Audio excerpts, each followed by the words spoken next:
Welcome back. Having an eating disorder is tough enough, and the internet makes it worse. Kelsey Latimer is a psychologist with Children's Health Center for Pediatric Eating Disorders. She joins us this morning, along with Mally Morales. Mally, you've battled anorexia. Yes. You're a teenager. You're a senior in high school. Why did you decide to take this step and come forward and speak about it? Well, I think it's really important that this issue is just kind of exposed, because honestly for a long time it was a very secretive thing. You isolate yourself from friends and family, and when friends and family know about it in advance, then it's way easier for other people to kind of reach out and talk about it. Yeah, and Kelsey, there's a recent study out, and it basically says that the majority of parents have no idea what's really going on in their kids' lives. They may ask, but they don't really know what's going on. And then they also have no idea that there are these sites online. I was surprised when I looked at some of them that are easily accessible, and they basically, I mean, there's blogs and there's sites, and they're promoting skipping meals. They're promoting just drinking water. I mean, they're promoting eating disorders, and this is online for these kids to see. Yes. Yeah, so they're calling it thinspiration as a way to, you know, sustaining these behaviors that are unsustainable. You have to take extreme methods in order to be able to do that. So thinspiration can be a way to do that. These are some of the things we've found online, right? And those aren't even the worst ones, but yeah, and what you see there also is the thigh gap. And I think that that's a big thing in this day and age for young girls. I don't even remember that being a term. Right. And it wasn't like forever ago that I was a teenager. You might think it was, but it wasn't. And I don't even remember that term. And so we have things like that as well.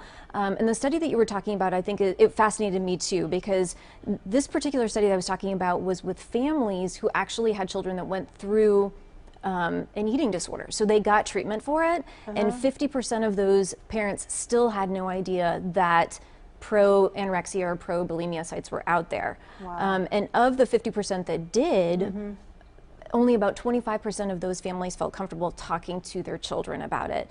And Mally and I were talking about how important it is to talk to your children and have those conversations and just open up. Hey, I'm worried, or hey, have you seen this? Those sorts of things. Well, most parents identify, like, what should a parent be looking for? Because a lot of times, I'm sorry, but you ask a kid what's going on and they're like, nothing. Especially a teen. Absolutely. And I think, you know, and Mally can answer this from a teenage point of view, but I think yes, they might be saying, oh, nothing, or oh, I don't want to talk to you, or they might give you, you know, not such a nice face. I'm sure I was mad at my parents from age 12 to about 20, but I understand now why they did all of those things and why they were asking me and why they were kind of, you know, having that healthy concern. And so I think what is very important about having conversations with kids is you are opening up an opportunity. So even though they may not want to answer you, they'll know when they have something that they need to talk about that they can come to you for it. Right.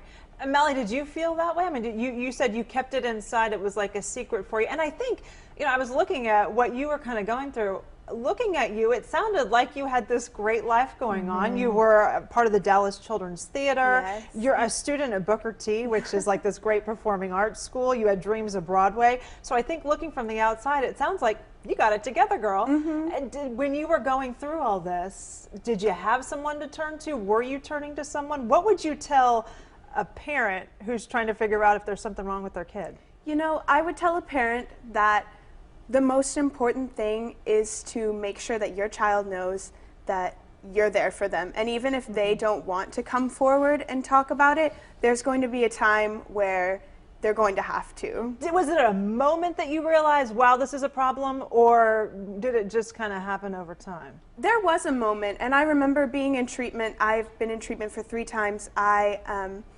remember the last time I was in a group, and I remembered knowing that you can't have an eating disorder and you can't achieve your dreams at the same time. It's completely impossible. You can't. You can't. It's impossible.